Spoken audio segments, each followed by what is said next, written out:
ఓం శ్రీ సద్గురు చరణారవిందాభ్యాం నమః. ఓం శ్రీ గణేశ శారదా సద్గురు మంగళమూర్తిభ్యో నమః. ఓం నమో భగవతే వేదవ్యాసాయ నమః. ఓం నమః ప్రణవార్థాయ శుద్ధ జ్ఞానైకమూర్తయే నిర్మలాయ ప్రశాంతాయ దక్షిణామూర్తయే నమః. ఓం ఈశ్వరో గురురాత్మేతి మూర్తిభేద విభాగినే వ్యోమవద్వ్యాప్తదేహాయ దక్షిణామూర్తయే నమః. శ్రీ గురుగీత తృతీయోధ్యాయము. ఎలాగంటే ఆసనము లేకుండా కూడా జపించేటువంటి వారు ఏమాత్రము జపము యొక్క ఫలితాన్ని పొందలేరు. అయితే నీచమైన ఆసనమునందు మంత్రజపము ఆచరించేటువంటి వాడు నిజంగా నీచాత్ముడే కదా, నీచ కృత్యాలనే చేస్తూ ఉంటాడు కదా. ప్రయాణంలో తాను ఒంటరిగా పోవుచున్నవాడైనప్పటికీ కూడా ఆ గురుగీతను పఠించినట్లయితే వాడు భయం లేకుండా అనేక మంది అంటే జన సముదాయంలో ప్రయాణం చేస్తూ ఉన్నట్లుగానే వానికి తోస్తుంది. అలా తోచి ఎన్నో విధాలుగా మరి వానికి రక్షక కవచంగా ఉండి రక్షిస్తుంది. అనేక శత్రువులతో కూడి యుద్ధంలో పోరాడేటప్పుడు కూడా గురుగీతను జపించినట్లయితే తప్పకుండా జయాన్నే పొందుతాడు. యుద్ధానికి వెళ్ళే వాళ్ళు అనేకమైనటువంటి ప్రార్థనలు గావించి యుద్ధానికి వస్తూ ఉంటారు, ఆ యుద్ధం చేస్తూ ఉంటారు. కానీ ఎవరైతే గురు ప్రార్థన చేసినటువంటి వారు ఉంటారో వారికి మాత్రమే జయము అని తెలియాలి. ఎందుకు అంటే ఇక్కడ ఎల్లవేళలా కూడా యుద్ధం అనేటువంటిది మనిషి యొక్క శరీరమునందు జరుగుతూనే ఉంటుంది. ఎందుకు అంటే మంచి చెడులతో కలిసి ఉండేటువంటిదే జీవనం. అంటే ఏ యొక్క దుష్ట గుణాలైతే ఉన్నవో అవి మరి శత్రువులైతే, ఏ మంచి గుణాలైతే ఉన్నవో అవి ప్రియమైనవి అయితే ఈ రెంటికి ఎల్లప్పుడూ కూడా ఆ పోరు అనేటువంటిది జరుగుతూనే ఉంటుంది. అయితే ఈ మంచి గుణాలకి బలం ఎక్కడి నుండి వస్తుంది అంటే శ్రీ సద్గురుదేవుని ద్వారా సాధించిన వివేక తత్వం ద్వారా మాత్రమే వాటికి బలం చేకూర్చుకుంటుంది. విషయజనితమైనటువంటి వాసనల ద్వారా దుష్ట వాసనలు ఆ విధంగా చెలరేగి ప్రేరణ చేస్తూ ఉంటాయి. వాటిని ఎల్లకాలము కూడా ఎల్లవేళలా కూడా వాటిని అణిచివేయాలి అంటే శ్రీ సద్గురుమూర్తి యొక్క సహవాసము, సాంగత్యము, సేవాభాగ్యము ఉన్నటువంటి వాడు మాత్రమే సద్గుణాలను పెంపొందింపజేసుకొని మరి వాటి యొక్క బలము చేత ఎప్పుడైతే ఇవి పెంపు పెరిగినాయో దుర్గుణాలు అనేటువంటివి భయపడి పారిపోయినప్పుడు వాడికి ఏం మిగులుతుంది అంటే జ్ఞానం మిగులుతుంది. ఇక అప్పుడు అదుపు లేకుండా వాడు ఏం చేస్తాడు, ఆ సద్గుణాలను ఆసరా చేసుకొని జ్ఞాన మార్గాన్ని అనుసరించి మరి వాడు పరమాత్మ తత్వాన్ని ఏ విధంగా ఎటువంటి ఆటంకము లేకుండా నిరాటంకంగా పరమాత్మ తత్వాన్ని పొందగలుగుతాడు. అందుకే ఇక్కడ శత్రువులను జయించాలి అంటే శ్రీ సద్గురువు చెప్పినటువంటి విషయం ద్వారా మాత్రమే శత్రువులను జయించగలరు.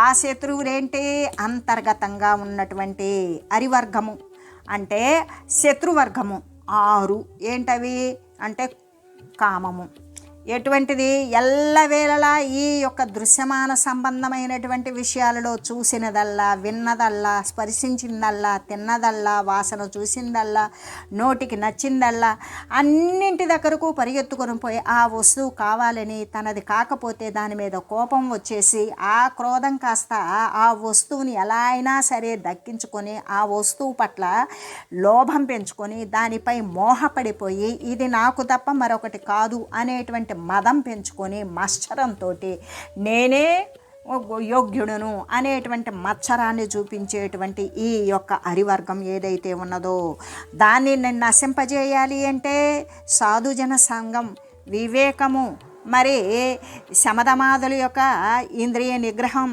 ఎల్లవేళలా భక్తి, గురుసేవ అనేటువంటివి ఇంకా కూడా వివేక సంజనితమైనటువంటి విషయాలను ప్రోధి చేసుకుని బలం చేకూర్చుకున్నప్పుడు మాత్రమే శ్రీ సద్గురుదేవుని యొక్క సూచన మేరకు ఆ అరిషడ్వర్గాన్ని నశింపజేసేయచ్చు. ఎప్పుడైతే అరిషడ్వర్గము అనేది పోయిందో వాడికి నిరాటంకంగా ఇక వాడు పయనించేటువంటి జ్ఞాన మార్గంలో ఏ అడ్డు లేకుండా సులభతరంగా వాడు పరమాత్మ తత్వాన్ని పొందగలుగుతాడు అని తెలియజేస్తూ, అందుకే ఇక్కడ ఏది ఉండాలి అంటే గురుమూర్తి యొక్క కరుణ ఉండాలి. గురుమూర్తి యొక్క కరుణ ద్వారా మాత్రమే గురు ప్రార్థన చేసినటువంటి వారికే జయం అని చెప్తున్నారు కదా.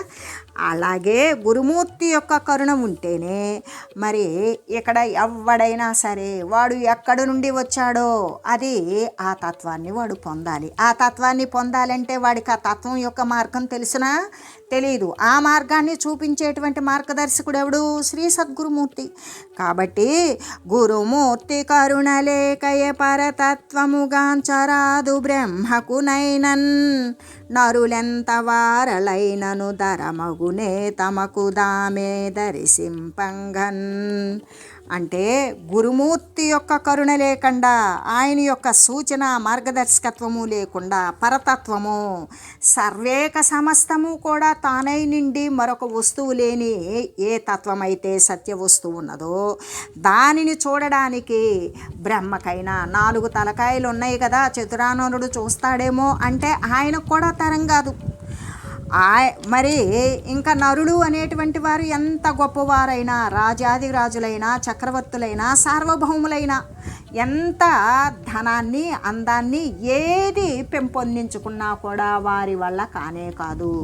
ఎవరి వల్ల అవుతుందబ్బా అంటే ఇక్కడ శారీరకంగా, ఆర్థికంగా, మానసికంగా, లౌకిక పరంగా అన్నింటిలో కూడా వాడు తక్కువే అయ్యున్నా గురు కరుణలో ఎవడు పెద్దవాడై ఉంటాడో, గురు కరుణకు ఎవడు నోచుకొని ఉంటాడో వాడు మాత్రమే ఈ యొక్క పరతత్వాన్ని దర్శించడానికి సంసిద్ధుడు, యోగ్యుడు.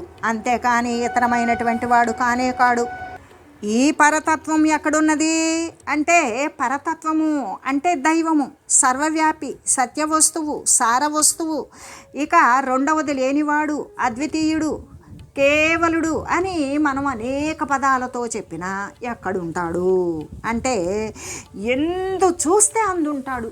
దైవస్వరూపుడు, సర్వవ్యాపకుడు అని చెప్పుకుంటున్నాం. మళ్ళీ ఒక ప్రక్క సర్వము వ్యాపించి ఉన్నవాడు, సర్వాశ్రయుడు, సర్వము ఆయననే ఆశ్రయించి ఉంటుంది. సర్వానికి ఆధారభూతుడైన వాడు, కేవలం అధిష్టాన వస్తువు, అది తప్ప రెండవ వస్తువు లేనివాడు అని చెప్పుకుంటూ మళ్ళీ ఎక్కడ ఉన్నాడు అంటే ఎందు చూస్తే అందే ఉన్నాడు. మనం ఎక్కడున్నాం? మనం కూడా అందులోనే ఉన్నాం. అయితే సందేహం లేకుండా ఎక్కడెక్కడ ఉన్నాడు అంటే సర్వము నిండి ఉన్నాడు, సర్వమయుడే. అంటే ఇక అక్కడ ఏమన్నా సందేహం ఉన్నదా? సర్వం ఉన్నవాడి పట్ల సందేహం ఏంటి? సందేహం ఉన్నది అంటే మనం ప్రత్యేకమయ్యాం అక్కడ.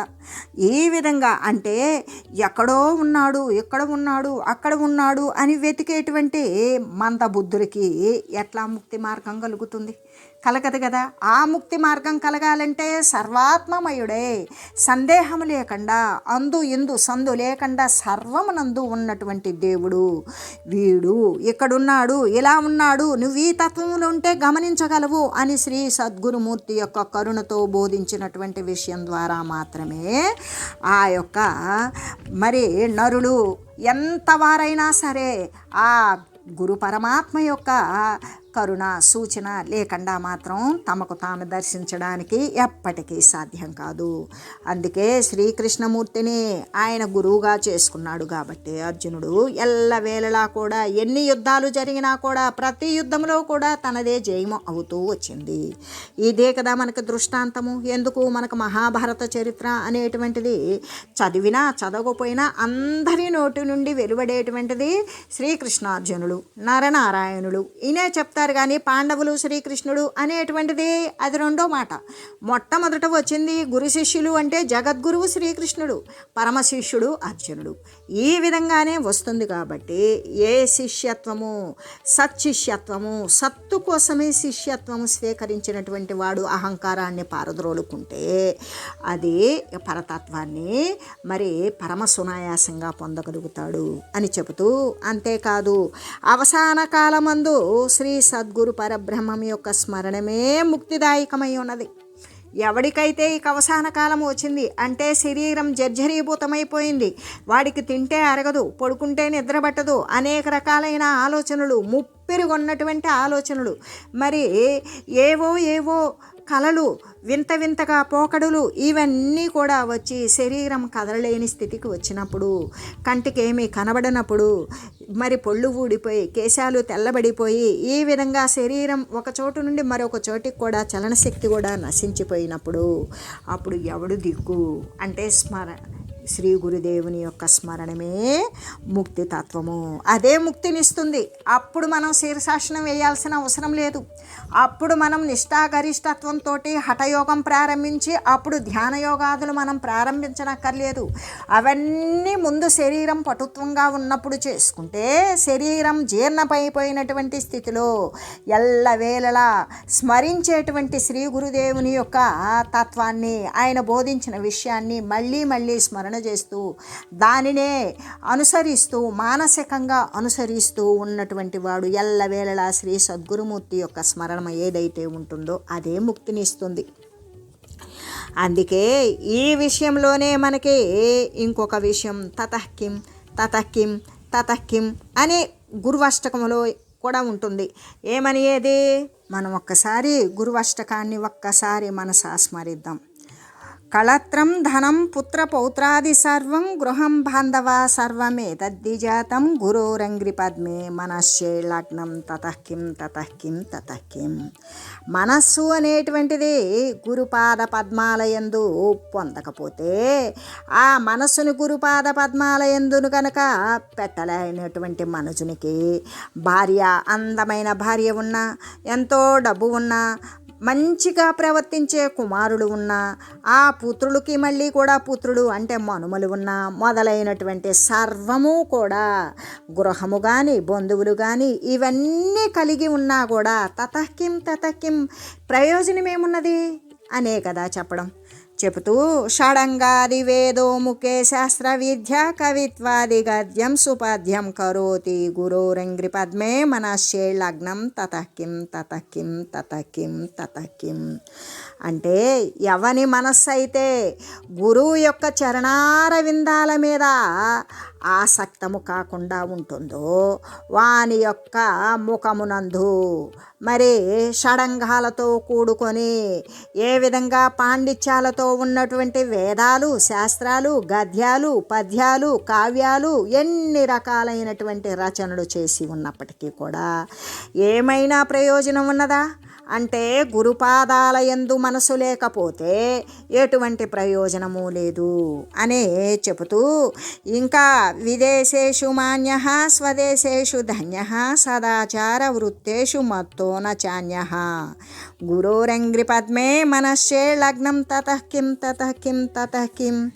అంటే వాడు గురుపాదాలయందు గనక వాని యొక్క మనసు భక్తితో కనుక మరి దండ ప్రణామం విశ్వాసముతో చేయకపోతే, అటువంటి వాడు ఇతర దేశాల యందు కానీ లేదా ఇతర దేశాలలో మంచి పూజ్యుడుగా ఉన్నప్పటికీ, తన దేశంలో కూడా పుణ్యాత్ముడుగా ఉన్నప్పటికీ కూడా స్థిరమైనటువంటి సాంప్రదాయాన్ని అనుసరించి శిష్టాచారాలను అనుసరిస్తూ ఉండినప్పటికీ కూడా, మంచి నడత కలిగిన వాడైన ఉన్నప్పటికీ కూడా వానికి ప్రయోజనమేమున్నది? సద్గురుని పాదాలయందు ఆసక్తం లేని ఎడల ఏమైనా ప్రయోజనం ఉన్నదా? లేదు అనే చెబుతూ, క్షమామండలే భూపాల బృందైః సదా సేవితం యస్య పాదారవిందం గురోరంగ్రి పద్మే మనశ్చే లగ్నం తతఃకిం. అంటే అదే గురుపాదాలయందు భక్తి లేనటువంటి వానికి, గురుపాద పద్మాలయందు ఆసక్తము లేనటువంటి వానికి, వాడు భూమండలమునందు తన యొక్క పాద పద్మాలను, రాజరాజుల సమూహాలు ఎంతమంది వాడి యొక్క పాదాలను కొలుస్తూ ఉన్నప్పటికీ కూడా, ఇంకా వాని యొక్క మనసు అనేటువంటిది గురుపాద పద్మాలయందు గనక ఆసక్తము లేదనుకో, వాడికి ఎన్ని ఉండి ప్రయోజనమేముంది, ప్రయోజనము లేదు కదా అనే తెలియజేస్తూ, అంతేకాదు నభోగేన యోగేన వారాజ్య భోగేన కాంతాముఖేనైవ విత్తేషు యుక్తః గురోరింగ్రి పద్మే మనశ్చే లగ్నం తతః కిం తతః కిం తతః కిం తతః కిం. అంటే ఆ గురుపాద పద్మాల యందు భక్తితో వాని యొక్క చిత్తము అక్కడ ఆసక్తము కాకుండా ఉన్నట్లయితే అటువంటి జనుడు ఆకాశగమనం చేసినప్పటికీ, ఎంతో యోగము కలిగి ఉన్నా, ఎన్నో సుఖాలు అనుభవిస్తూ ఉన్నా, ధనధాన్య సంపదలు ఉన్నా, అందమైన స్త్రీలు మొదలైన వానిని వాడు కలిగి ఉన్నప్పటికీ కూడా వాని యొక్క మనసు సద్గురుని పాద పద్మాల యందు ఆసక్తము కాలేదనుకో, ప్రయోజనం ఏమైనా ఉన్నదా? ఎటువంటి ప్రయోజనము లేదు అనే విషయాన్నే తెలియజేస్తూ, యశోమే గతం దిక్షుదాన ప్రతాపాత్ జగద్వస్తు సర్వం కరే యత్ ప్రసాదాత్ గురోరింగ్రి పద్మే మనశ్చే లగ్నం తతః కిం తతః కిం తతః కిం. అంటే సద్గురుని యొక్క అనుగ్రహము వలన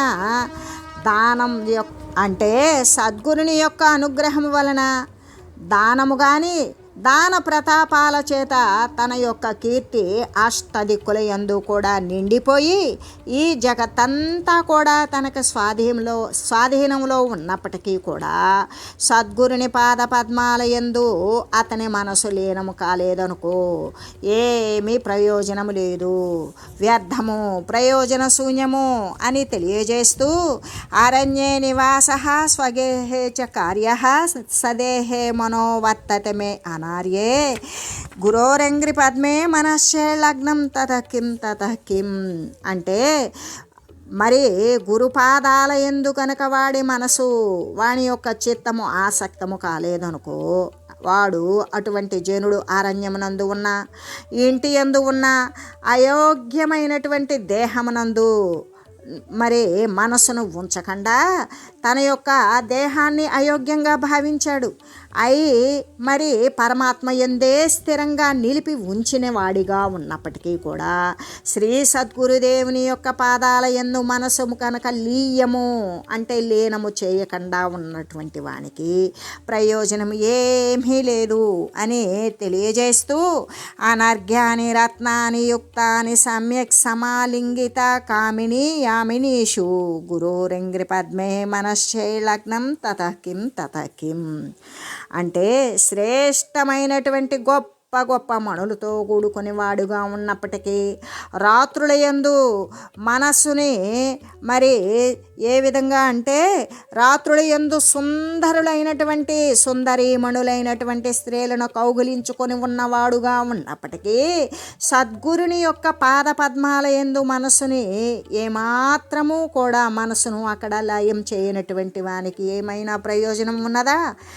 ఏమీ ప్రయోజనం లేదు అని తెలుపుతూ, గురోరష్టకమ్య పఠేత్ పుణ్యదేహి యతిర్భూపతి బ్రహ్మచారీ చ గేహి లభేద్వాంఛితార్థం పరబ్రహ్మ సౌఖ్యం గురో రక్త మార్గే మనో యస్య లగ్నం.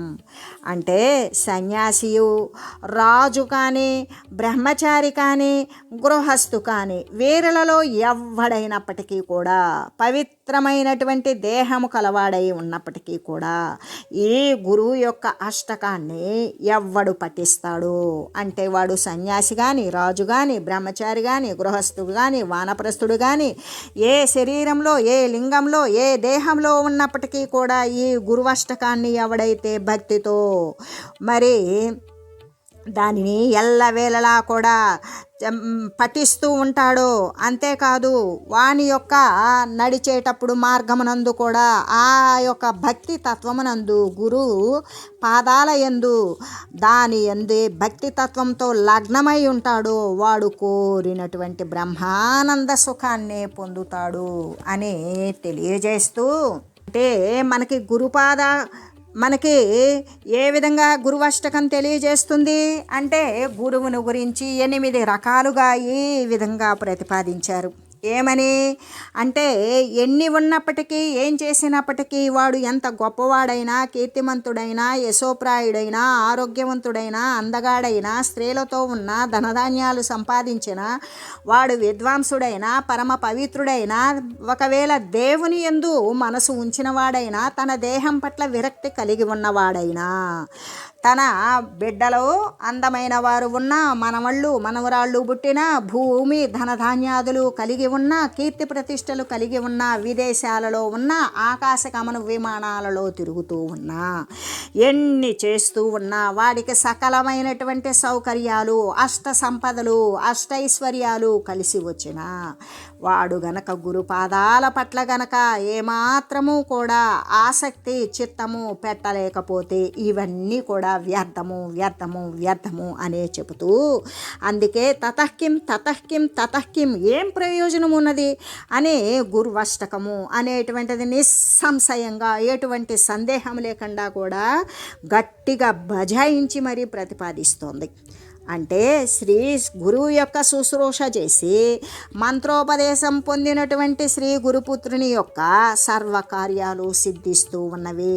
శ్రీ గురువుని ఎల్ల ఎడలా కూడా, అంటే నిద్ర లేచింది మొదలు నిద్రపోయేటంత వరకు ఎల్ల వేళలా కూడా మనస వాచ కర్మణ అనుసరిస్తూ అనుష్ఠానం చేస్తూ భక్తి శ్రద్ధలతో ఎవరైతే ఉంటారో అటువంటి వారికి సర్వకార్యాలు కూడా సిద్ధిస్తూ ఉన్నవి గురుపుత్రునికి అని చెబుతూ, ఏ ఏ భక్తులున్నారు, భక్తులలో ప్రథముడు అగ్రగణ్యుడు ఎవరు అంటే శ్రీ గురుదేవుని దగ్గర ఎవరైతే అనుకూలవంతుడు, నమ్రవంతుడు, గురువు యొక్క అనుగ్రహ పాత్రుడు ఎవడైతే ఉంటాడో వాడే నిజమైనటువంటి భక్తాగ్రగణ్యుడు అని చెబుతూ, అటువంటి గురుభక్తుడే అప్రతిహతమైనటువంటి జ్ఞాన తేజోమూర్తి అయి, మరి ఎటువంటి ఆటంకము లేకుండా వాని యొక్క తేజస్సు ఏ విధంగా ఉంటుంది అంటే జ్ఞానముతో కూడుకొని ఎల్లడలా ప్రకాశిస్తూ ఉంటుంది. అంటే ఎలాగంటే ఇప్పుడు మనకి నవగ్రహాలు ఉన్నవి కదా, సూర్యుడు చంద్రుడు, మరి సూర్యుడు చంద్రుడు కుజుడు బుధుడు గురుడు శుక్రుడు శని రాహువు కేతువు 9 గ్రహాలు ఉన్నాయి కదా. ఈ 9 గ్రహాలలో కూడా మొట్టమొదట చెప్పాలి గ్రహాధిపతి ఎవరు అంటే సూర్యగ్రహం చెప్తాం కదా. అలాగనే ఈ భక్తుల్లో అగ్రగణ్యుడు ఎవరు అంటే భక్తుల్లో అగ్రగణ్యుడు కేవలం సత్శిష్యుడైనటువంటి వాడు, నమ్రుడైనటువంటి వాడు, గురుదయ్యకు పాత్రుడైనటువంటి వాడు మరి అప్రతిహితమైన తిరుగులేనటువంటి జ్ఞాన తేజో రాశి అయి ఉంటాడు. ఎలాగా గ్రహాలలో సూర్యగ్రహం లాగానే, నక్షత్రాలలో చూద్దామంటే చంద్రునిలాగానే వెలుగొందుతూ ఉంటాడు. ఇందులో ఎటువంటి సందేహము లేదు. అంటే గురుభక్తుని యొక్క ప్రాశస్త్యము అటువంటిది అని తెలియజేస్తూ, ఓం మంగళం శ్రీ గురుదేవాయ మహనీయ గుణాత్మనే సర్వలోక శరణ్యాయ సాధురూపాయ మంగళం. ఓం లోక సమస్త సుఖినో భవంతు. ఓం శ్రీ సద్గురు పరబ్రహ్మార్పణమస్తు. ఓం తత్సత్.